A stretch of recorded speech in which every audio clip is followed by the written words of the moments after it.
నమస్తే welcome to mid day news నేను Priya Sharma bulletin లో ముందుగా హెడ్లైన్స్ చూద్దాం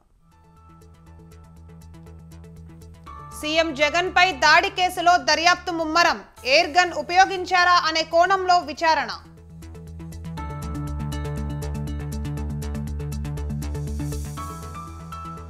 కొనసాగుతున్న చంద్రబాబు ప్రజాగళం యాత్ర నేడు పాయకరావుపేట చోడవరం గాజువాకలో సభలు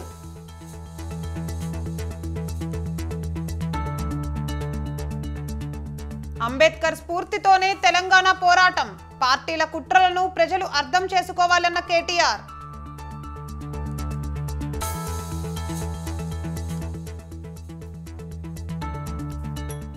తెలంగాణలో ఏ పార్టీతోనూ పొత్తు లేదు ఒంటరిగానే పోటీ చేస్తామన్న వైసీపీ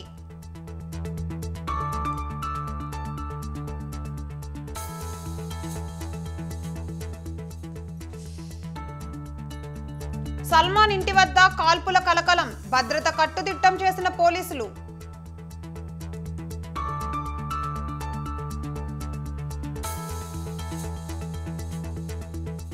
మణిపూర్లో మరోసారి చెలరేగిన హింస కుకీ మోతీ గ్రూపుల మధ్య కాల్పులు 2 మృతి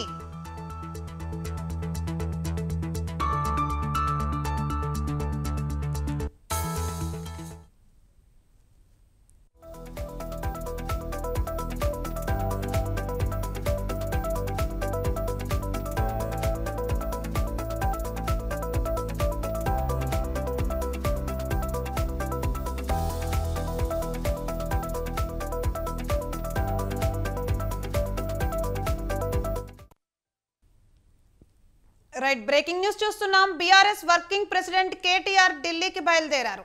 సిబిఐ కార్యాలయంలో కవితను కలిసేందుకు ఆయన హస్తినాకు పయనమయ్యారు. కవితను బయటకు తీసుకువచ్చేందుకు కేటీఆర్ ప్రయత్నాలు చేస్తున్నారు. పార్లమెంట్ ఎన్నికలలోపే కవితను బయటకు తీసుకువచ్చి ఎన్నికల ప్రచారంలో పాల్గొనే విధంగా బీఆర్ఎస్ అధిష్టానం ప్లాన్ చేస్తోంది. బీఆర్ఎస్ ఎమ్మెల్సీ కవిత ప్రస్తుతం సిబిఐ కస్టడీలో ఉన్నారు. ఢిల్లీ లిక్కర్ స్కామ్లో సిబిఐ ఆమెను విచారిస్తోంది. ప్రతిరోజు సాయంత్రం 6 గంటల నుంచి 7 గంటల వరకు కుటుంబ సభ్యులను తన న్యాయవాదిని కలుసుకునే వెసులుబాటును కవితకు కోర్టు కల్పించింది. కుటుంబ సభ్యుల్లో భర్త అనిల్, సోదరుడు కేటీఆర్ తో పాటు పిఏ శరత్, న్యాయవాది మోహిత్ కు మాత్రమే కలిసేందుకు అనుమతి ఇచ్చింది కోర్టు. ఈ క్రమంలో శనివారం కవితను ఆమె భర్త అనిల్ తో పాటు లాయర్లు శరత్, మోహిత్ రావు కలిసి మాట్లాడారు. ఈ నేపథ్యంలో కవితను కలిసేందుకు కేటీఆర్ ఢిల్లీకి వెళ్లారు. న్యాయవాదులను కలిసి ఆయన మాట్లాడనున్నారు.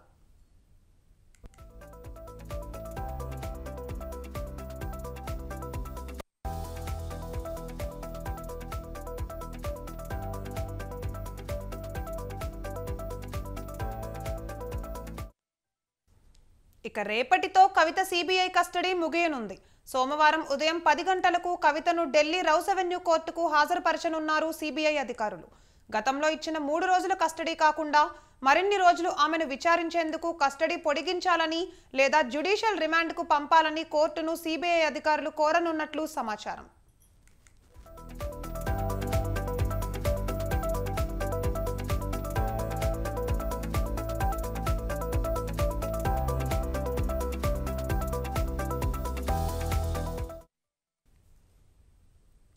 ఇక మద్యం పాలసీ కేసులో మార్చి 15న ఈడీ అధికారులు హైదరాబాద్లో కవితను అరెస్ట్ చేశారు.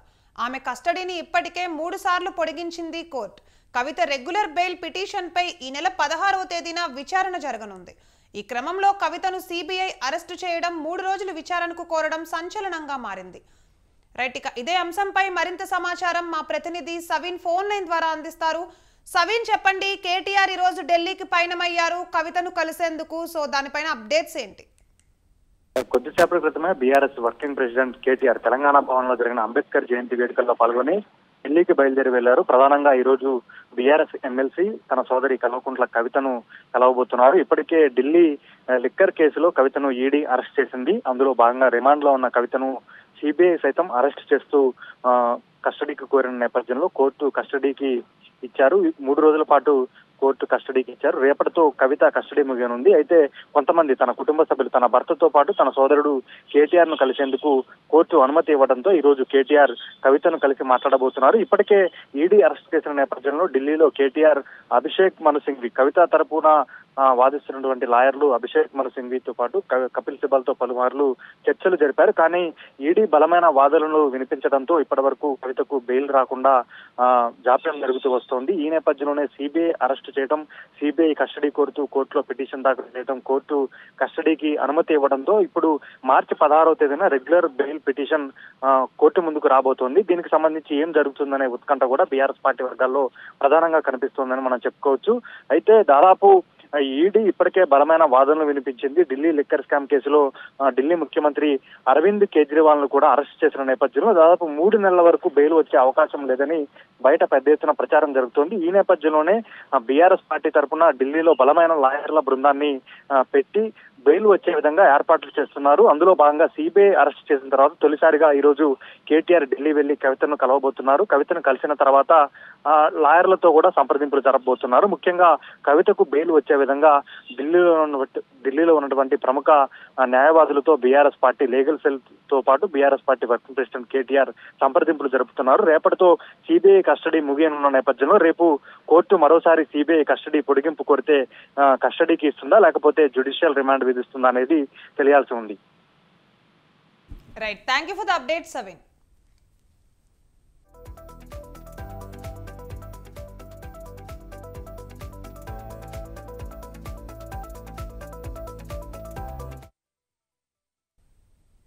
సీఎం జగన్ పై దాడి కేసులో పోలీసులు దర్యాప్తు ముమ్మరం చేశారు. ఘటనా స్థలాన్ని క్లూస్ టీం క్షుణ్ణంగా పరిశీలించింది. ఘటనా స్థలంలో సీసీ ఫుటేజ్ ను కూడా పరిశీలిస్తున్నారు. పలువురు అనుమానితులను పోలీసులు విచారిస్తున్నారు. వివేకానంద స్కూల్ కు గంగానమ్మ గుడికి మధ్యలోని చెట్ల దగ్గర నుండి దాడి జరిపినట్లు ప్రాథమికంగా నిర్ధారణకు వచ్చారు. కుడివైపు జనావాసాలు ఉండడంతో ఎడమవైపు స్కూల్, గంగానమ్మ గుడి మధ్య ప్రాంతాన్ని నిందితుడు ఎంచుకున్నట్లు గుర్తించారు. 30 అడుగుల దూరం నుంచి సీఎం జగన్ పై దుండగుడు దాడి చేశాడు.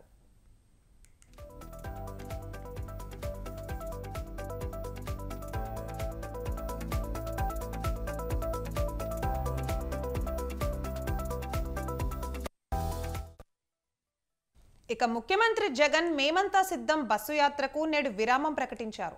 ఇవాళ గుడివాడలో జరగాల్సిన మేమంతా సిద్ధం సభ రేపటికి వాయిదా పడింది. గాయం కారణంగా విశ్రాంతి తీసుకోవాలంటూ సీఎం జగన్ కు వైద్యులు సూచనలు చేశారు. ఈ నేపథ్యంలో ఇవాల్టి యాత్రకు బ్రేక్ ఇచ్చారు. తదుపరి కార్యక్రమాన్ని ఈ రోజు విడుదల చేస్తామని వైఎస్ఆర్ కాంగ్రెస్ పార్టీ తెలిపింది. సీఎం జగన్ పై దాడి ఘటనపై విచారణకు ప్రత్యేక బృందాలు ఏర్పాటు చేశారు.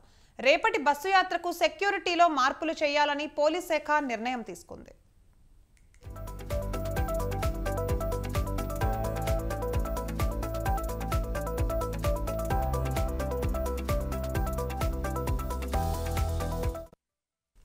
ఇక సీఎం వైఎస్ జగన్ పై జరిగిన దాడి ఘటనపై ఈసీ సీరియస్ అయింది. దాడి ఘటనపై సమగ్రంగా దర్యాప్తు చేయాలని విజయవాడ సిపి కాంతి రాణాకు ఆదేశించింది. ప్రతిపక్ష నేతగా ఉన్న సమయంలో 2018 అక్టోబర్ 25న వైఎస్ జగన్ మీద విశాఖపట్నం ఎయిర్పోర్టులో కోడి కత్తితో దాడి చేశారు. ఆ దాడిలో జగన్ ఎడమ భుజానికి గాయమైంది. ఆ రోజుకు జగన్ చేస్తున్న పాదయాత్ర 294వ రోజుకు చేరుకుంది. విజయనగరంలో పాదయాత్ర ముగించుకొని హైదరాబాద్ వెళ్లేందుకు విశాఖపట్నం ఎయిర్పోర్టుకు జగన్ చేరుకున్నారు. ఈ సమయంలో ఆ విమానాశ్రయం క్యాంటీన్లో పనిచేస్తున్న జనుపెళ్ల శ్రీనివాసరావు సెల్ఫీ తీసుకుంటానని వైఎస్ జగన్ వద్దకు వచ్చారు. అతను వస్తూనే జగన్ పై కత్తితో దాడి చేశారు.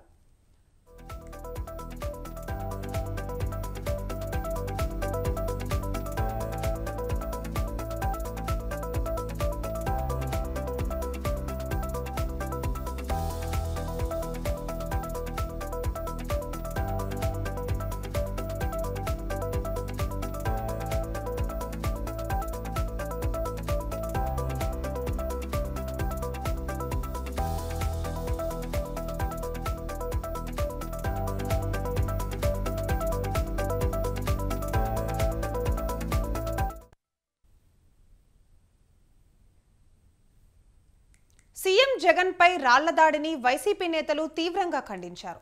బస్సు యాత్రలో సీఎం జగన్ కి వస్తున్న ప్రజాదరణ ఓర్వలేక ఇలాంటి దాడులకు పాల్పడుతున్నారని ఆరోపించారు.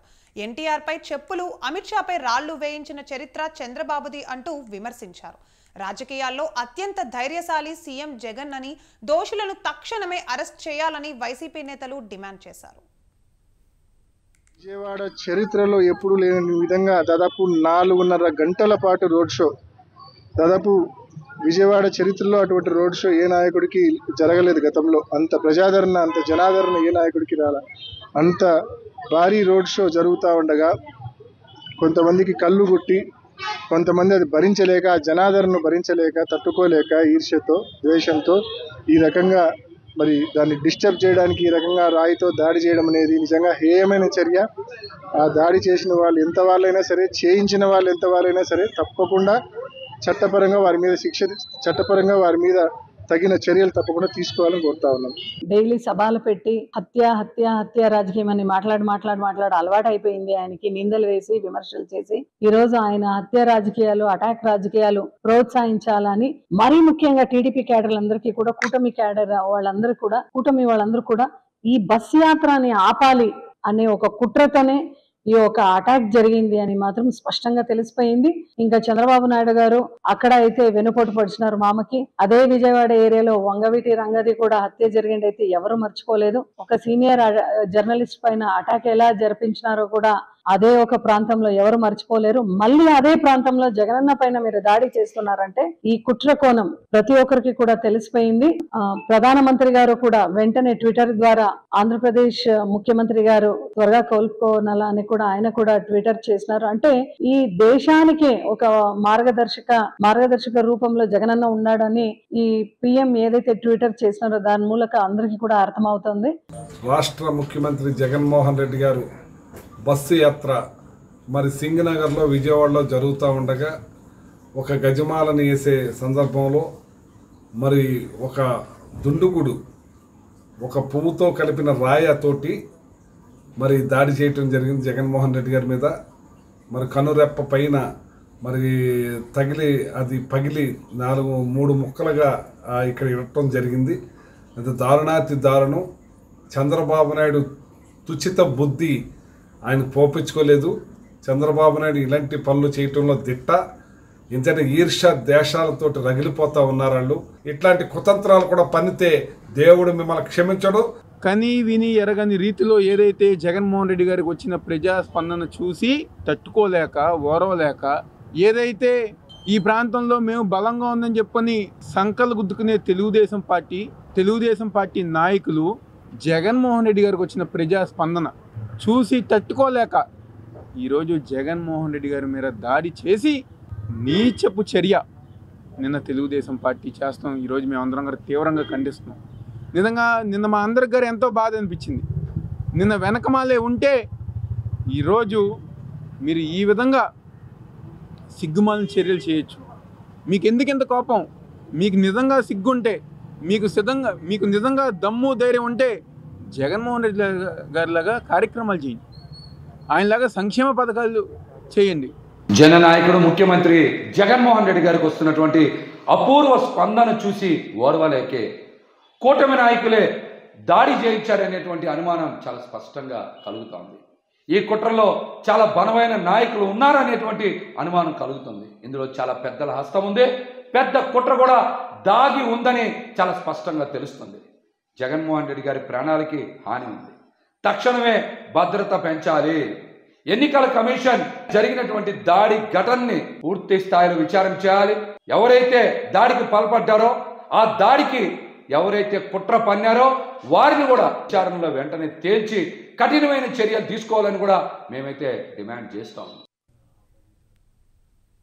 సీఎం జగన్ పై రాళ్ల దాడి కుట్రలో భాగమేనని టీడీపీ అధికార ప్రతినిధి కొమ్మారెడ్డి పట్టాభిరామ్ అన్నారు. వైసీపీకి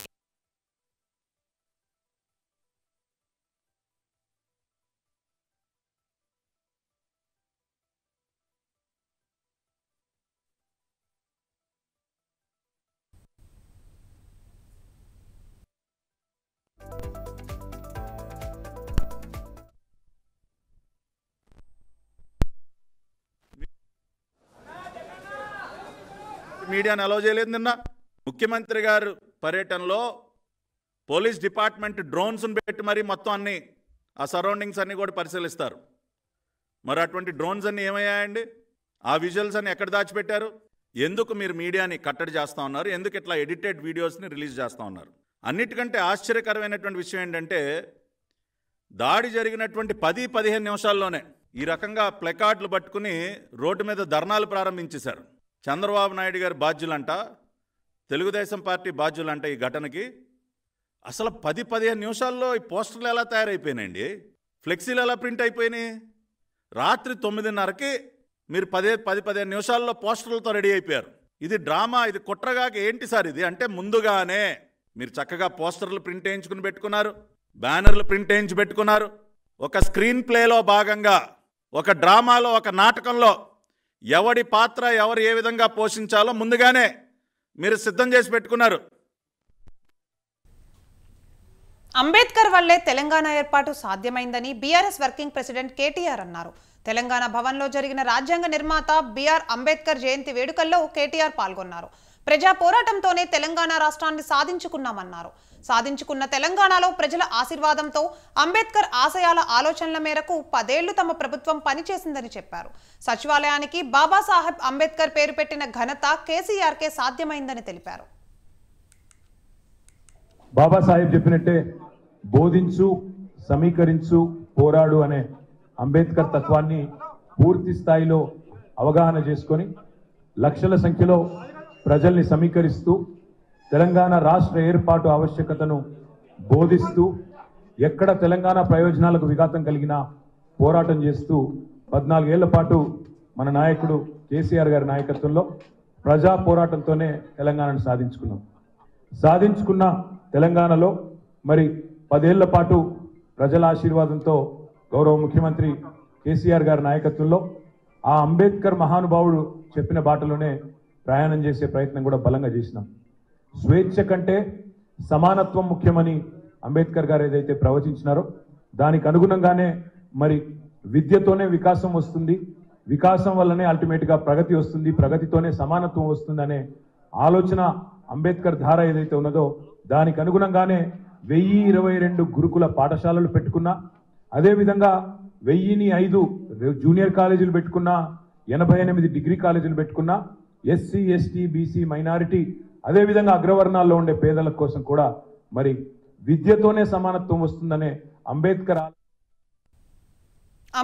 సామాజిక ఆర్థిక రంగాల్లో సమానత్వం కల్పించాలని చెప్పారని తెలంగాణ జనసమితి అధ్యక్షుడు ప్రొఫెసర్ కోదండరాం తెలిపారు. అంబేద్కర్ రాజ్యాంగం రాసినప్పుడు 2 ప్రత్యేక సూత్రాలున్నాయని, అవి సమాన హక్కులు, సమాన అవకాశాలని చెప్పారు. 162 మంది మిలియనీర్ల దేశంలో జాతీయ సంపద 42% వాళ్ల చేతిలోనే ఉందన్నారు. ఓటును ఒక సాధనగా ఉపయోగించుకోవాలని, అంబేద్కర్ స్ఫూర్తితో ఆశయాల సాధనకు కృషి చేయాలన్నారు ప్రొఫెసర్ కోదండరాం. అంబేద్కర్ కోరుకున్న ఇటీవల జరిగిన అధ్యయనాల ప్రకారం 162 మంది బిలియనీర్లు ఈ దేశంలో 162 మంది బిలియనీర్లు వాళ్ళు సంపదను వాళ్ళు గుత్తాధిపత్యం చేపట్టిండ్రు. 25% జాతి. రైట్, ఇక ఇవి ఇప్పటి వరకు ఉన్న updates. For more updates keep watching స్వతంత్ర న్యూస్.